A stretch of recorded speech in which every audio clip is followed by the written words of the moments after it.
So thank you guys for all coming on, and we appreciate you guys coming on. Have you ever listened to this podcast before, or are you familiar with us at all? I was going through the back catalog before I came on today. I didn't get a chance to listen, but I saw some of your wonderful past guest appearances, like actor Lee Pace. Mm-hmm. We all love Lee Pace.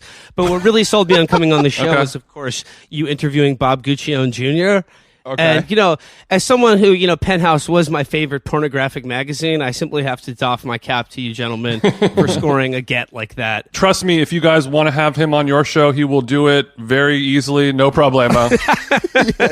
Yeah. Bob has the time. Is he still rich? I think he's fine. I think he's living comfortably, but I wouldn't call him rich. He lives in like a rural Pennsylvanian cabin, kind of, and he seems comfortable. That sucks. I mean, I know you guys are being nice, but his dad was like a billionaire from up close pussy shots, and now you're just like he's doing fine.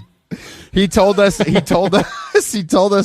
pretty great. How much money did he say he blew, Jason? Like 20 million? Oh yeah. He told us a story about like he sold Spin, and then he was like, "Yeah, I blew that money." We were like, "Kind of on what?" And he was he lives like he's similar to me. He just kind of on lifestyle, He was just like, yeah, I don't know. I just kind of blew it. There was no... Just dinners and stuff. Yeah, exactly. Yeah, which I was impressed by. Ordering 2 appetizers every meal. Yeah. You can waste a lot of money like that. Well, it's good to know he's going from, his Caligulan heights to now he's apparently living like the Deer Hunter.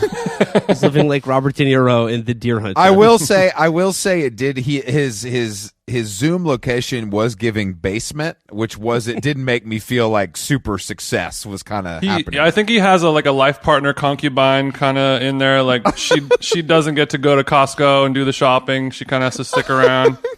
Maybe it's a little darker than we realized, but yeah, he's a hoot to talk to. And we had to edit a couple things that he said that may have been questionable. His empire, it all began to crumble as soon as they started showing girls pissing in Penthouse. Oh, is that? So that was the beginning of the end. Do you know the exact day, or how did that affect you, Will? Did that right around what era was that? The pissing stuff. This was like a high school era Will Menaker, maybe a little bit earlier than high school. Just sort of sheepishly trying to approach a news kiosks and but thinking like, oh my god, what if my parents' friends are buying the Wall Street Journal right behind me? And then I try to get one who would sell it to me despite being under 18. Then excitedly going home, heading straight for the centerfold and just seeing piss everywhere. Really? I didn't know that. Yeah. Awful. Very few know about this dark chapter. I think that's somewhat of an extreme kink to make centerfold. I would agree with you. From a business standpoint, I don't know if that's smart.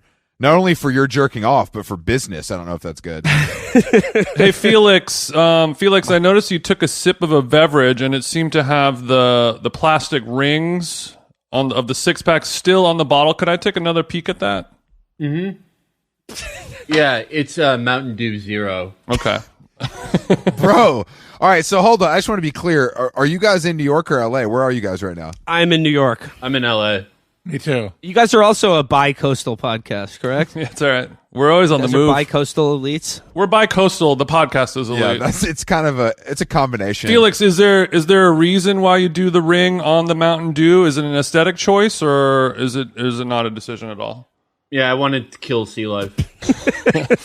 No, I mean, like, you know how people will wear their shoes and leave the tag on or something like that as a little saucy flair. It's not like that. No, I don't think of anything like that. I've never cuffed my jeans or worn a ring that I didn't need to wear or had an earring. Worn a ring I'd never needed to wear. Like a marriage ring or I don't know, like a ring you would wear as some type of cruising code. I don't know what else they're used for.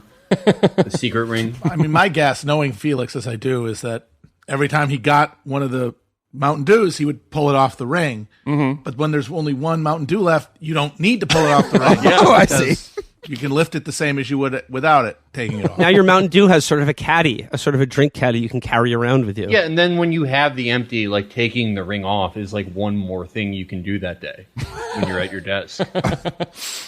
Okay, so it sounds like spirits are high over there. So you guys are in the middle of a tour. How 1 to 10 scale? How excited are you guys to be doing more podcasting? I'm gonna give it a solid 8, but that's only because we have to record another episode right after this one. So okay. So I guess you're getting the actually the cream of my podcast enthusiasm today. After an hour of this, and we got to record another 90 minutes. We'll see how tapped out I am. This is the extra virgin Chapo drip. Yeah. No, we're giving our subscribers the sort of drained, depressed Will Menaker. That's all they deserve. You guys are getting the gold. Well, we're actually in the middle. We did a show at the Troubadour last night, and then we have a show tonight at the Lodge Room. So we're in a similar position. We're really leaving it all on the floor. You guys are going to Fort Lauderdale for a show. Is that correct? Yeah. So you're kind of hitting like New York, LA, Chicago, and Fort Lauderdale. What is there? Is there a routing? Is that a routing thing, or is that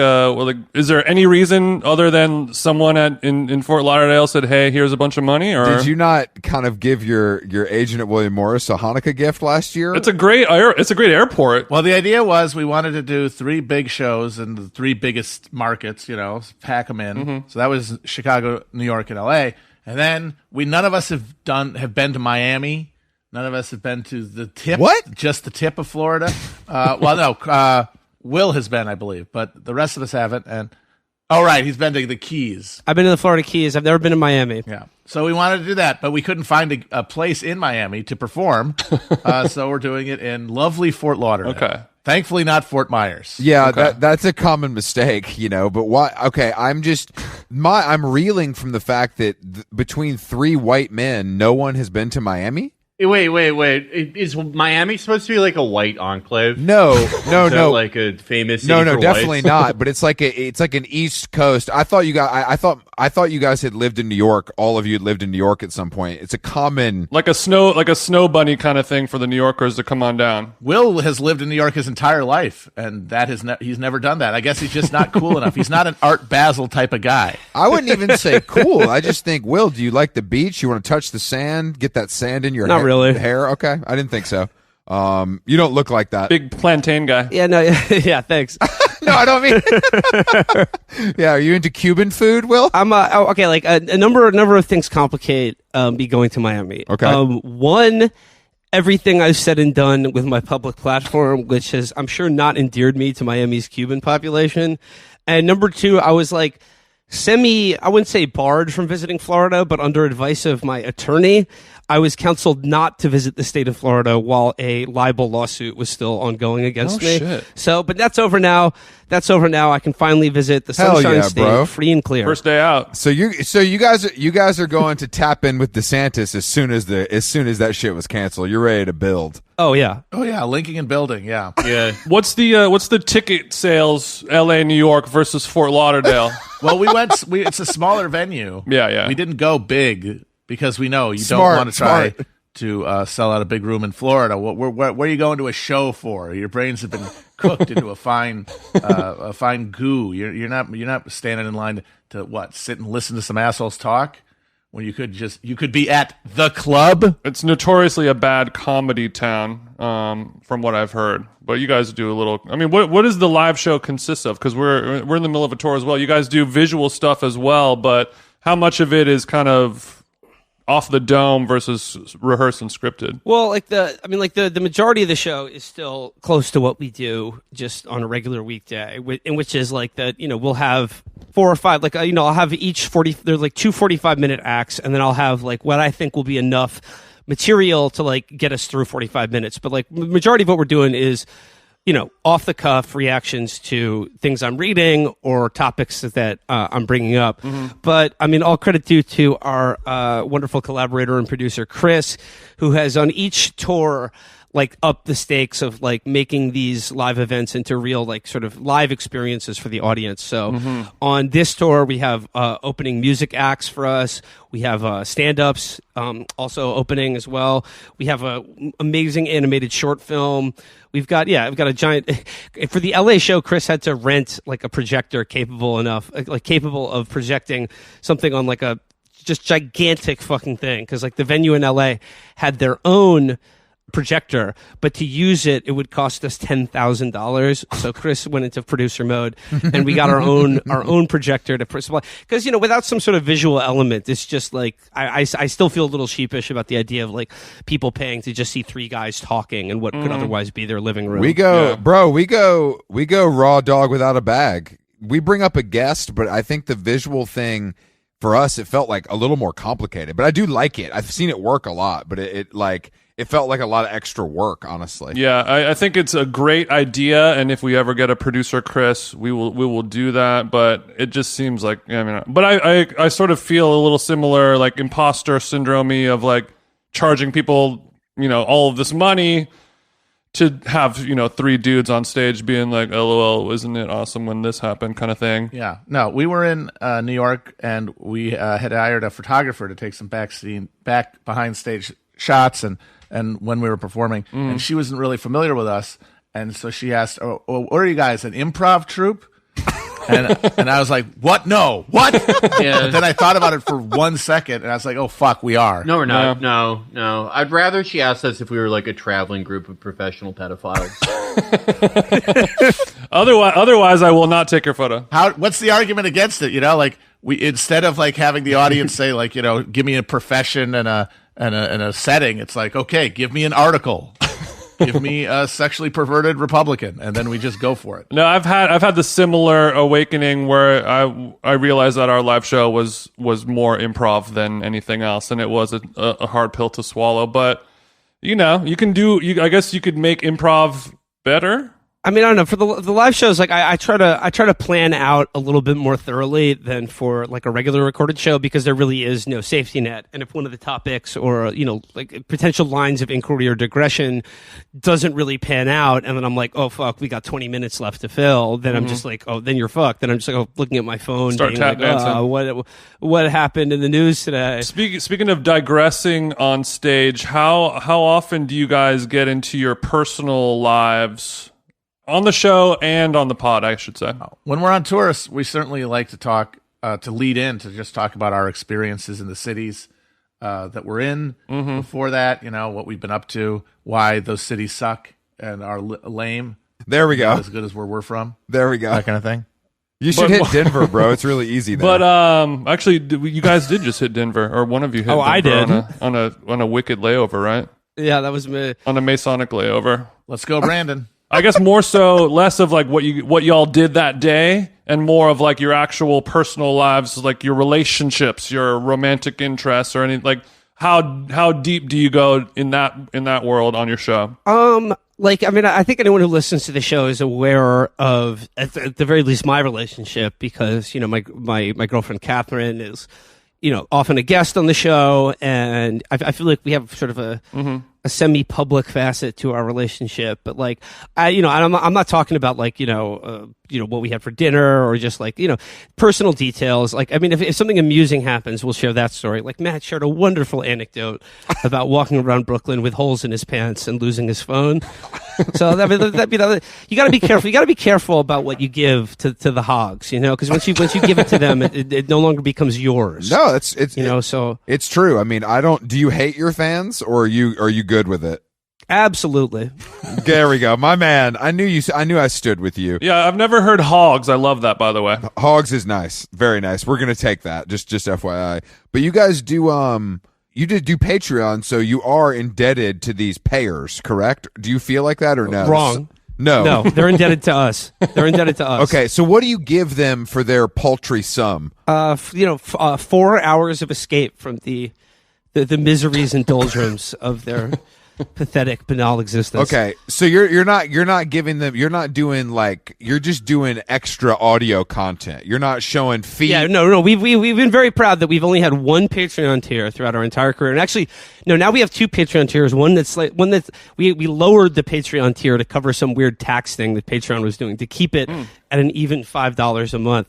But we've been very clear there will never be any higher tiers where you can like solicit advice from us or talk to us on the phone, or make eye contact with me on the street or something like that.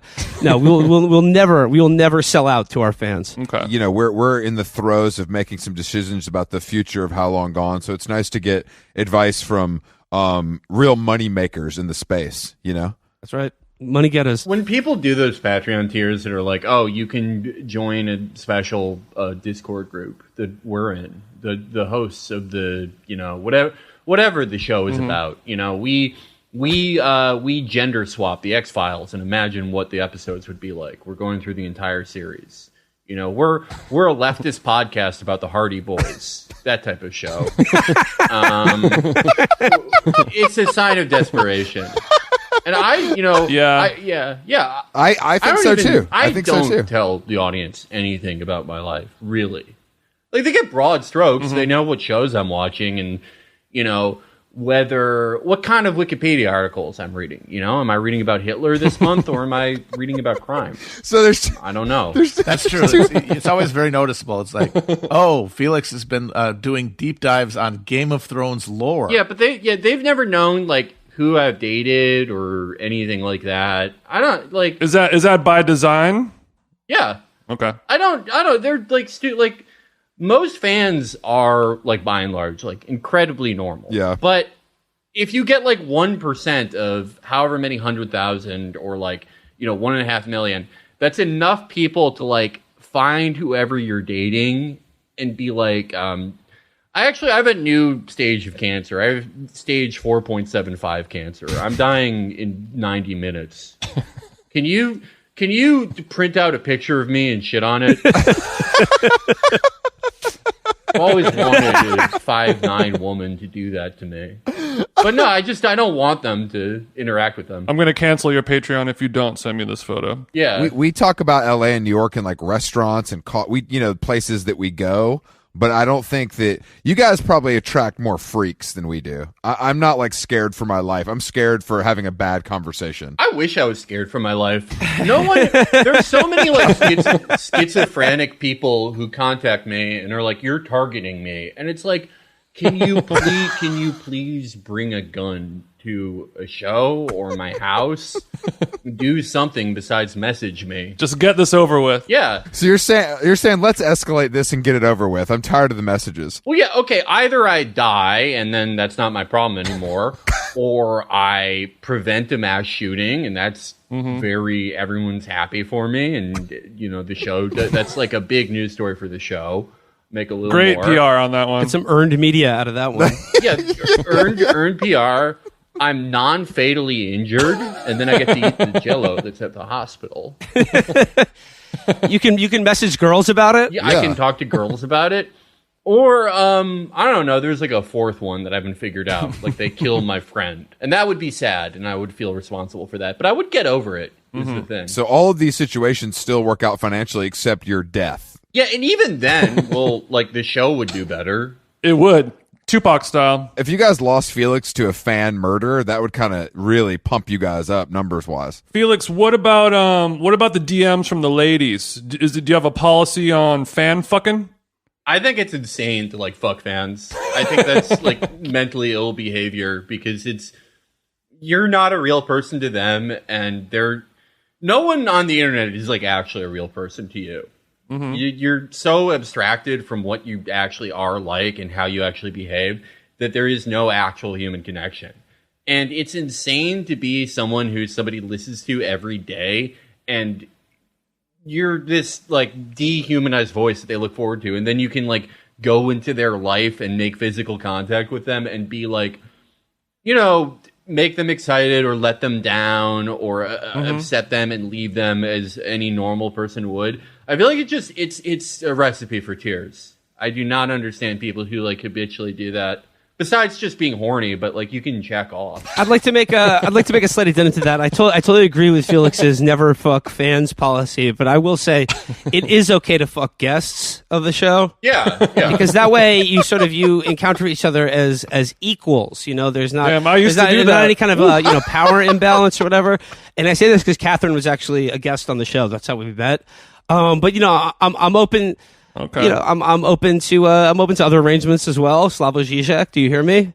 Are you there? Are you listening? This is good. This is now just so I understand, what is your relationship with each other? Like, are you guys building outside of work? Do you go way back? Do you deal with each other only because the money is so good? Like, where are we at? Separate planes? Yeah, I have a team. I have a team of attorneys and assistants that communicate to Matt and Felix for me for any interaction other than being on a Zoom call. Okay.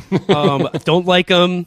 They stink. They smell. They've just drained years from my lives. But yeah, this fucking money's too fucking good, bro.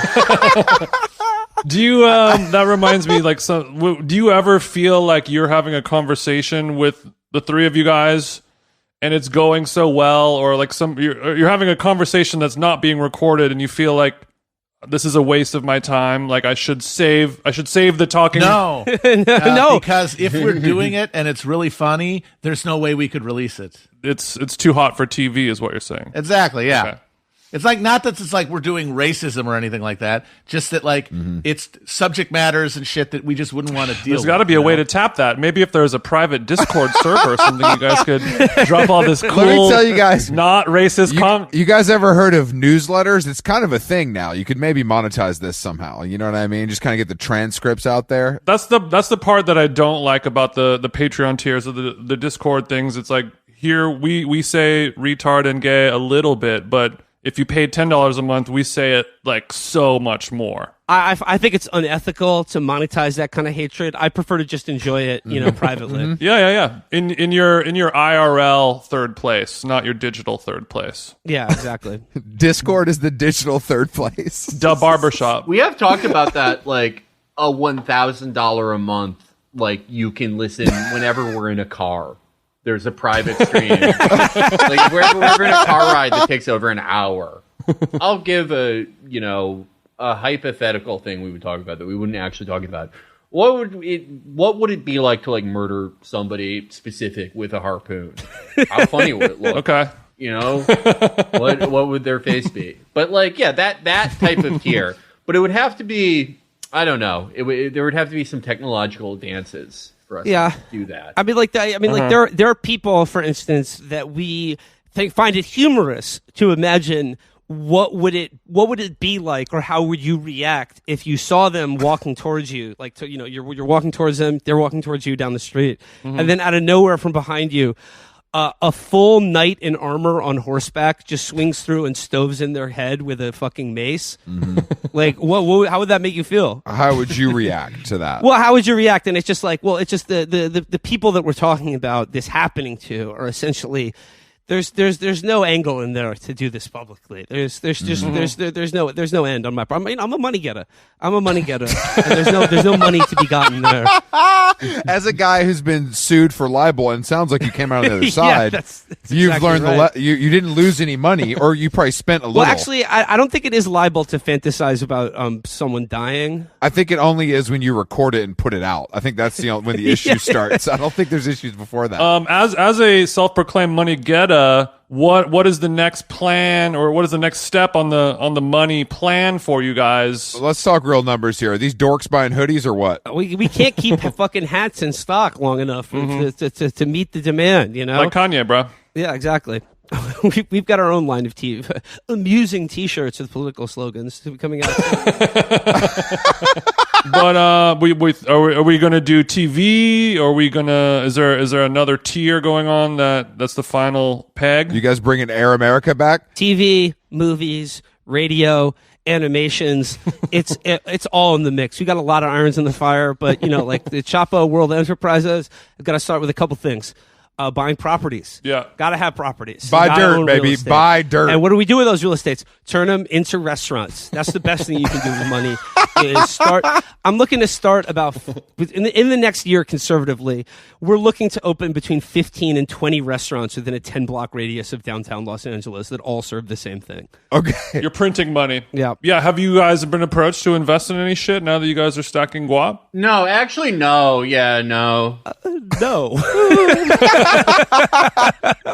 Not even a little $5,000 for a new Gia or something like that. Damn, bro. None of your friends are making low alcohol vodka that you can put 20 bands in? I guess I don't know. I don't know enough Sigma types. I don't have enough grind setters in my crew.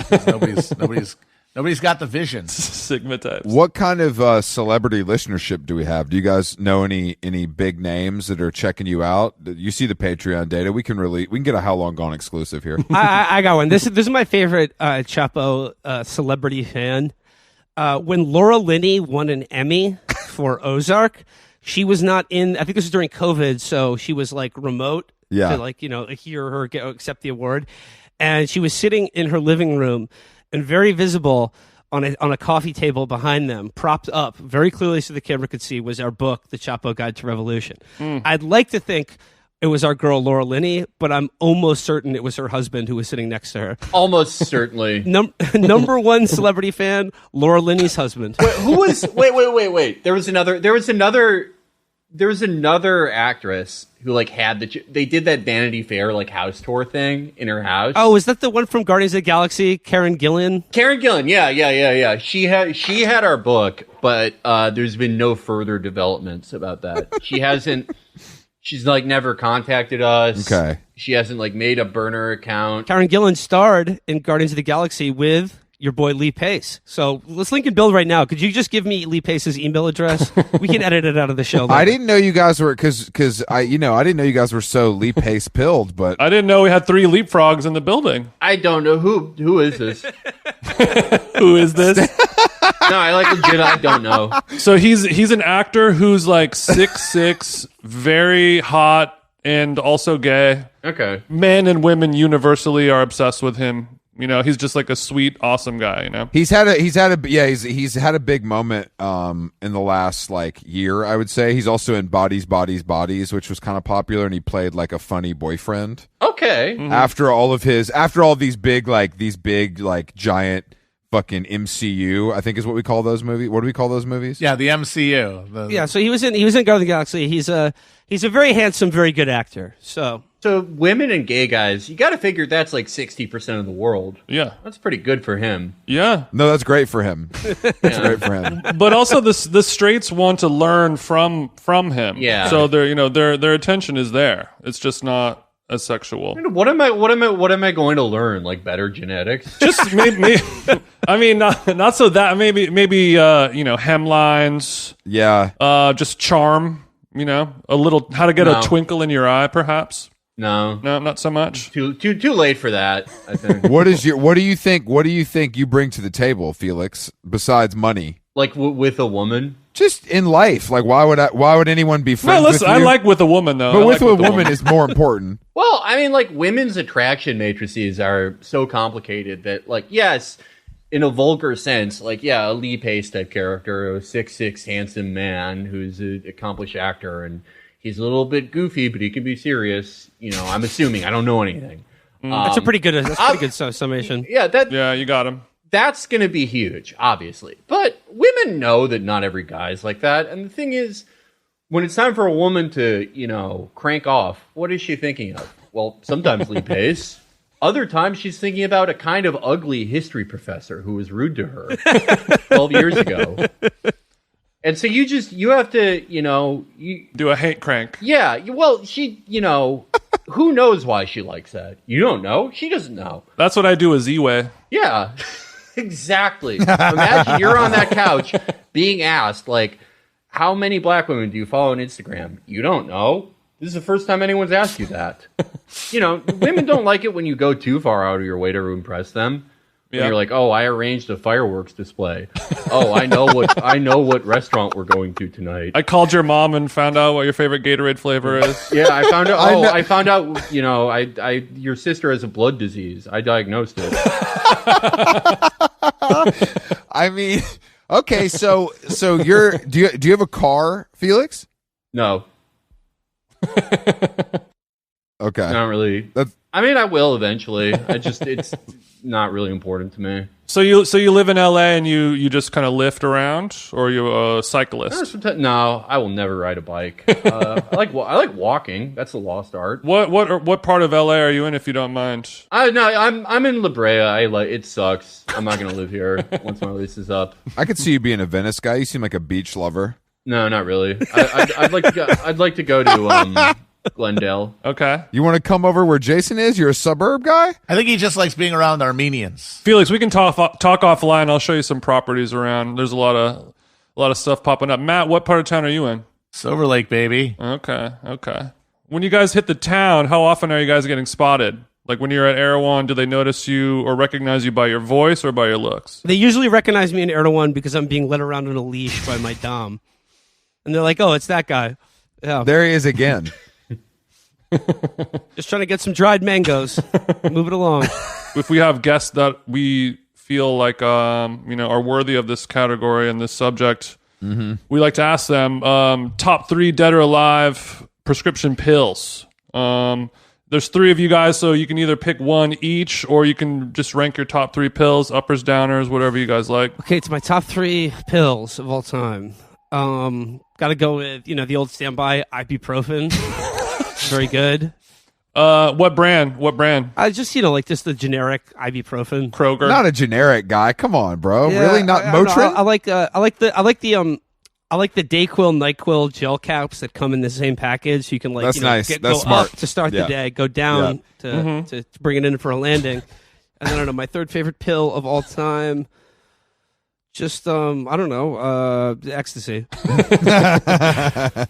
Okay, that's a fair answer. Ecstasy ranks pretty high for most people. Felix, you're definitely a fucking Adderall guy. No, I'm actually a Vyvanse guy. I apologize. I've been out of the game for a while, so I forgot that Vyvanse took over. Adderall's hard to get right now, right? They both are. They're both a pain in the ass. Well, no one's insurance covers Vyvanse usually, but top 3 pills of all time, like dead or alive.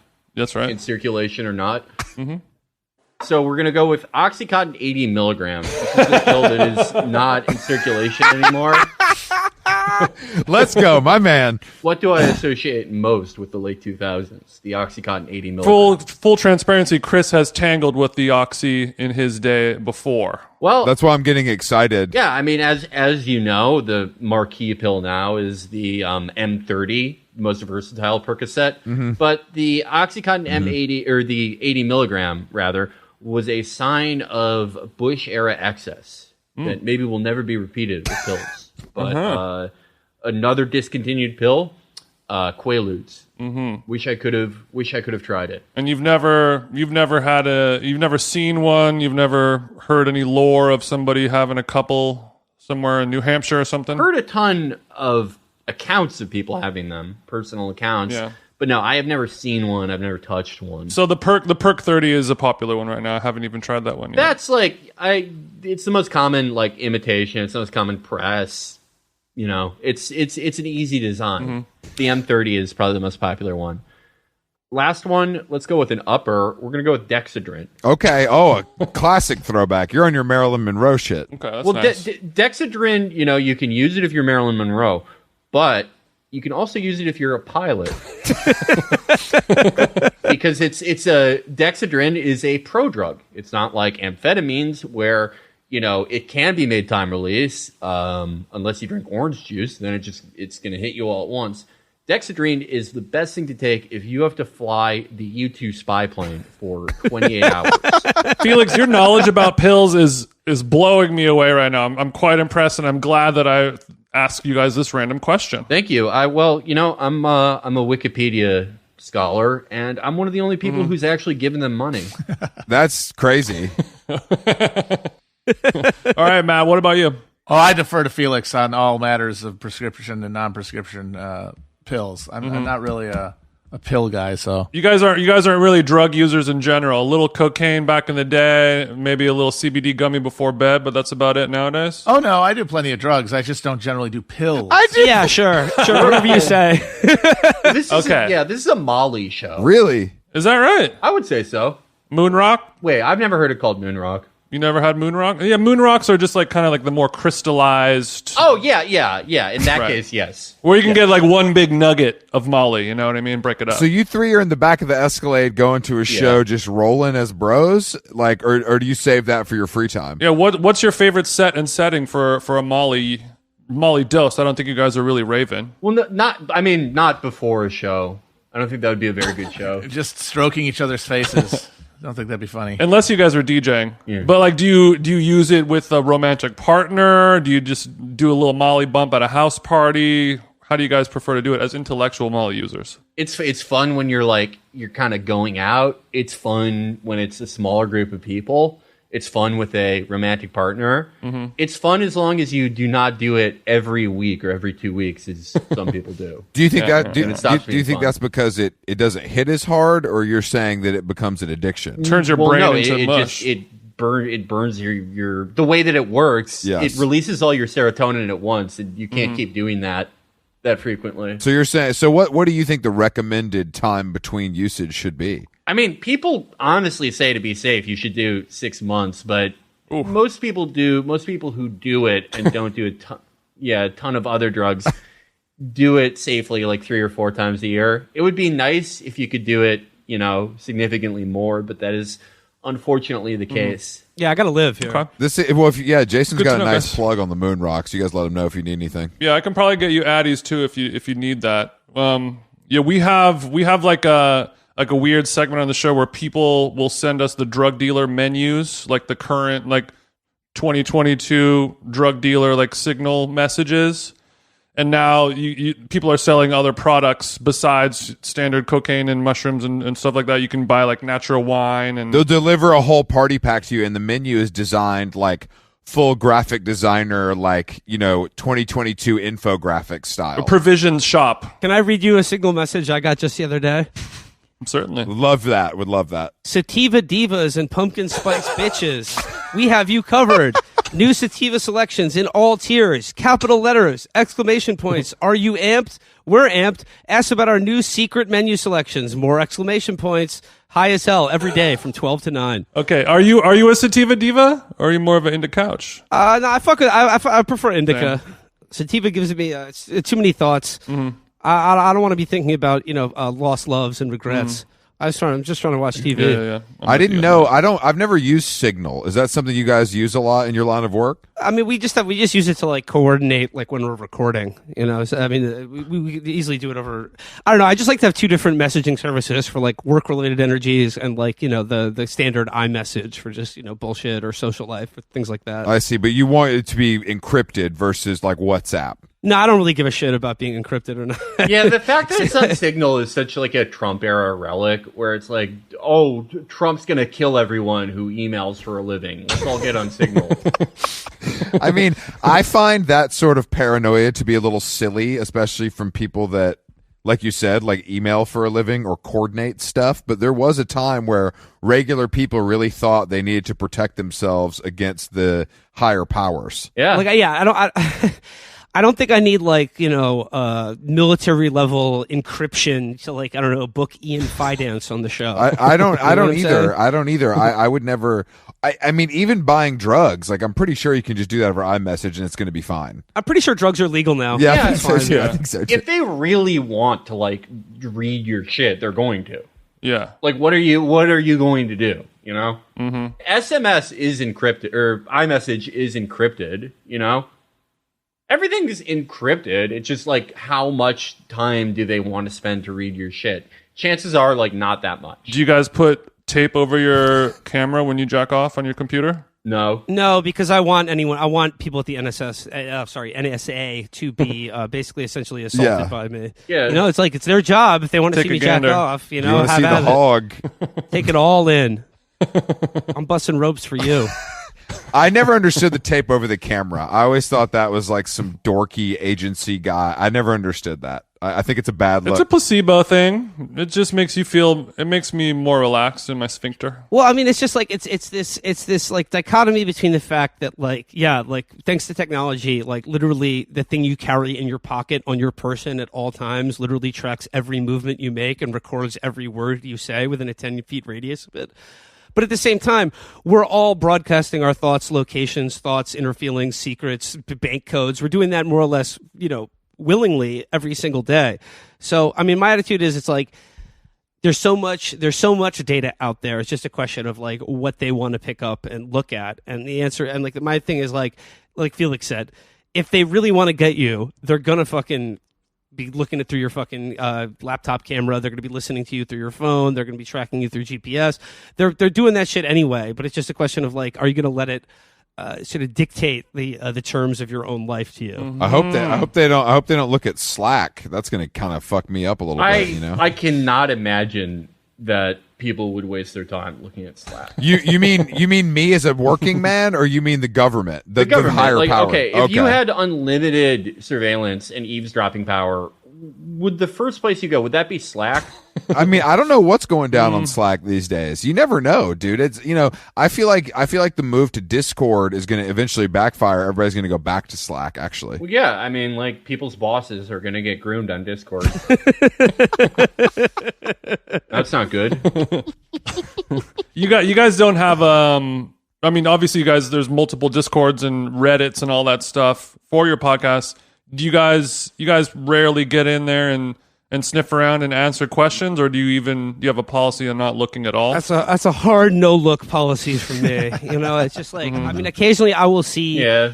I will the only comments I see associated with episodes of the show are like the real sickos who leave comments on the individual Patreon posts, because like that's what I'm on. So like if I want to look at an episode, I'll go there and then I'll see some comments. And if I read more than 3 or 4, I will begin fantasizing about like reaching through the computer screen with a gun and just like shooting the person who wrote a comment. And that's not good, because then you sort of have like this imaginary audience member or listener, this imaginary listener who you've appointed in your head as sort of like the ombudsman for the show. And then you start like you get gun shy, or you're doing stuff specifically to piss off that person, or it's just you just once you let it into your head, then like there's no going back. So I personally try to not read or see anything about the show from people who hate it or love it one way or the other. Because like, but has anyone ever left a comment where you're like, son of a bitch, you're right, I should stop doing that, or I should start doing that? Absolutely not. that's right, bro. Stay strong, King. Stay strong. Do you guys go back and listen to your old episodes, check the game tape, see how you can improve? No, because it's like, I think it's a fool's errand to like try to recapture something that's so ephemeral. But I like listening to things from a few years ago. Just it's interesting. Okay. Yeah, like there are certain episodes that I really enjoy listening to. I mean, I don't like revisit them that often, but it was just like I had to, if I want to remember how much fun we had recording an episode, like then I'll go back and re-listen. It's usually the movie episodes, because those aren't tied to any given news event or time. But I think that's one of the cool things about podcasting is that like you don't have to be afraid of sucking. Like you can have an off episode and then it goes away as soon as you put out the new one. So I mean, I just like it's just keep taking cuts. Keep coming to the plate, keep placing your bets.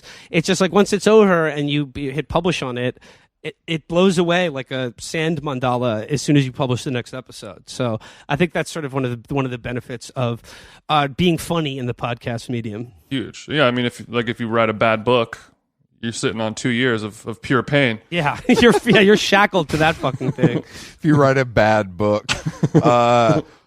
Now, when you guys did your book, how did that do for you? Because books, you don't put a lot of money in the pocket. Was it a passion project? No, they could have got a big advance. Yeah, we got a nice advance for it, which is cool. I mean, I used to be in the publishing industry, so I know firsthand what a bad money-making prospect writing a book is, unless you're like one in a million or something like that. Unless you're Chrissy Teigen. I will say though, I have seen we have not yet collected royalties on the book, but I know for like 99.9% of books never earn back their advance. Yeah. However, I've seen the like the P&L statements. We are very, very close to earning out our advance on this book, which is something I'm very proud of. Maybe at one day in the future we will collect royalty checks after Felix gets killed. Yeah, like Dimebag Daryl. Then boom, back in the bestseller list. Pantera's Residuals, number holy one. crap. Yeah, obviously. That's amazing. Thank you to Urban Outfitters for buying all those copies, or you guys wouldn't be here. That's amazing. And thank you for the Dimebag reference. Now I know I will end this episode with the Pantera song. I appreciate that. It's only a matter of which one. All right, Chapo. Well, thank you guys for taking the time to pod with us. We truly appreciate it. The Fort Lauderdale show is probably going to be happening before or after this episode comes out. When's the show? Oh, it's October 30th at Revolution in Fort Lauderdale, Florida. Okay. Oh, I've been to I've been to Revolution before, actually. So have fun there. Just bringing me back. How was it? Shitty. It's So I've heard. It's a club in Florida. I've been to a lot of them. It's better than some and worse than others. You know what I mean? It's kind of a okay. All right. That's seems about our level. No, but you guys should definitely hit the Everglades for a little fan boat tour while you're down I would love to go on a fan boat tour of the Everglades. Are you guys going to spend a couple days down in Miami? Oh yeah, that's the point. Yeah, we want to see it while it's there. Yeah, not going to be there for too much In terms of longer. flooding, or Yeah, I mean, the buildings falling down, just being subsumed by the ocean, whatever's going to come. I'll obviously you guys have to hit Joe's Stone Crab. Yes, for 100%. a luscious crab Oh, meal. hell yeah. Hell yes. And then I would also recommend a restaurant called Mandolin. It's kind of like a Mediterranean style spot, but you can smoke cigarettes outdoors while you're eating. Sounds great. And lastly, there's a restaurant called Yambos. It's a 4 a.m. Nicaraguan spot. Amazing. All right, those are all top recs. Thank you very You much. might not be good at the Nicaraguan spot, so be careful. Bring a friend. All right, guys. Toodaloo. Thanks, fellas. Have fun. All right, bye.